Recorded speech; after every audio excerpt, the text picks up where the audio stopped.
नमस्कार दोस्तों, स्वागत है आपका हमारे चैनल पर।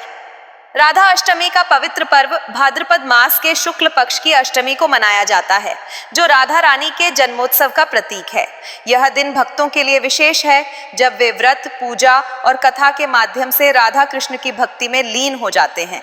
यह व्रत प्रेम, विश्वास और समर्पण का प्रतीक है, जो जीवन को सुख, शांति और समृद्धि से भर देता है। कथा शुरू करने से पहले अगर आपने अभी तक चैनल सब्सक्राइब नहीं किया है तो जल्दी से कर लीजिए, क्योंकि आगे की कथा आपको जरूर पसंद आएगी। एक समय की बात है, प्राचीन काल में वृंदावन के पास एक छोटा सा गांव था जिसका नाम था बरसाना। इस गांव में एक साधारण परिवार रहता था। परिवार में एक युवती थी जिसका नाम था चंद्रिका। चंद्रिका की उम्र लगभग 19 वर्ष थी और वह अपनी विधवा माँ रुक्मा और अपने छोटे भाई केशव के साथ रहती थी। चंद्रिका का परिवार गरीब था और वे एक छोटी सी झोपड़ी में रहते थे। चंद्रिका गांव में लोगों के लिए कपड़े सिलने का काम करती थी और उसकी माँ यमुना तट पर तुलसी की माला बनाकर बेचती थी। चंद्रिका को राधा कृष्ण की भक्ति बहुत प्रिय थी। वह हर सुबह यमुना तट पर जाती, अपनी माँ के साथ तुलसी की माला बनाती और राधा रानी को अर्पित करती।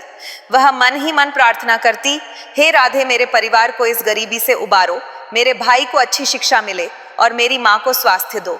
चंद्रिका का सपना था कि वह एक दिन राधा कृष्ण के मंदिर में एक सुंदर चोली अर्पित करे, जिसे उसने अपने हाथों से सिया हो। लेकिन उसकी माँ की तबीयत खराब होने लगी और चंद्रिका का काम भी कम होने लगा, क्योंकि गांव में लोग अब शहर से सस्ते कपड़े खरीदने लगे थे। एक दिन बरसाना में एक महान संत आए जिनका नाम था श्यामदास। वे राधा कृष्ण की लीलाओं के गायक थे और उनकी कथाएं सुनकर लोग भक्ति में डूब जाते थे। गांव वाले उनके सत्संग में इकट्ठा हुए। श्यामदास ने कहा, भक्तों, राधा अष्टमी का पावन पर्व आने वाला है। यह राधा रानी का जन्मदिन है। जो इस दिन सच्चे मन से व्रत रखता है, राधा रानी की पूजा करता है और उनकी कथा सुनता है, उसके जीवन के सारे दुख दूर हो जाते हैं। राधा रानी प्रेम और करुणा की मूर्ति हैं। चंद्रिका की माँ ने यह सुना और चंद्रिका से कहा, बेटी, इस बार हम राधा अष्टमी का व्रत रखेंगे। तुम अपनी सिलाई की कला से राधा रानी के लिए कुछ बनाओ और मंदिर में चढ़ाओ। चंद्रिका ने हामी भरी, लेकिन उसके मन में चिंता थी। उसके पास अच्छे कपड़े खरीदने के लिए पैसे नहीं थे। फिर भी उसने अपनी माँ की बात मानी और व्रत की तैयारी शुरू की। उसने अपनी पुरानी साड़ी के टुकड़ों से एक सुंदर चोली सिलने का फैसला किया। राधा अष्टमी का दिन आया। चंद्रिका ने सुबह जल्दी उठकर स्नान किया, स्वच्छ वस्त्र पहने और माँ के साथ मंदिर गई।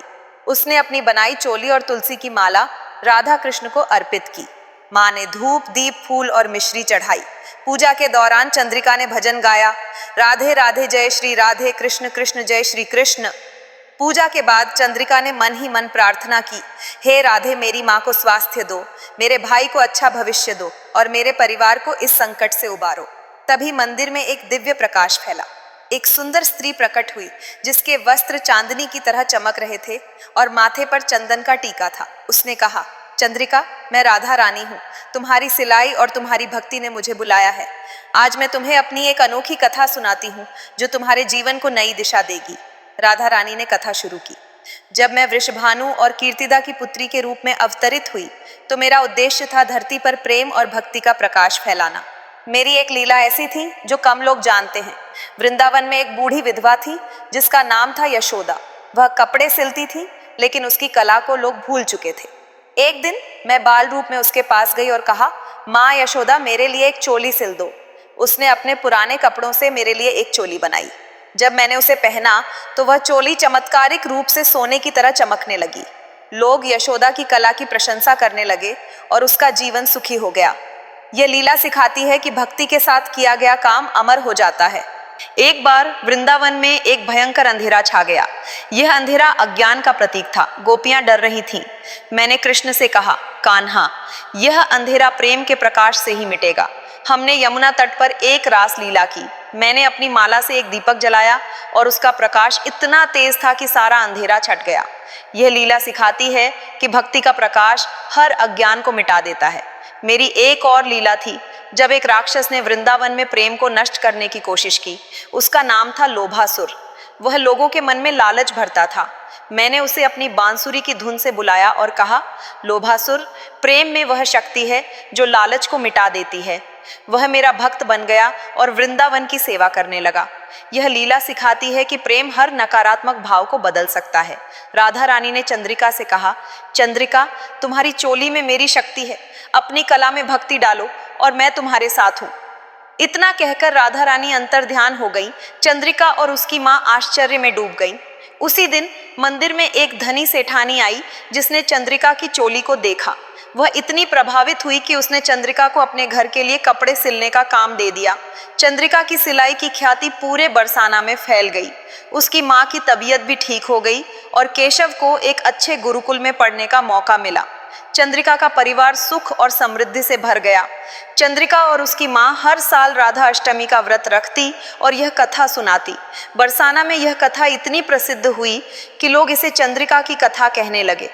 चंद्रिका ने अपने जीवन के अंत तक राधा कृष्ण की सेवा की और जब उसका समय आया, राधा रानी उसे अपने धाम ले गई। व्रत विधि: राधा अष्टमी का व्रत रखने के लिए सुबह जल्दी उठें, स्नान करें और स्वच्छ वस्त्र पहनें। घर में राधा कृष्ण की मूर्ति या चित्र स्थापित करें। धूप, दीप, फूल, फल, मिश्री और तुलसी पत्र चढ़ाएं। राधा रानी की आरती करें। जय श्री राधे, जय श्री कृष्ण।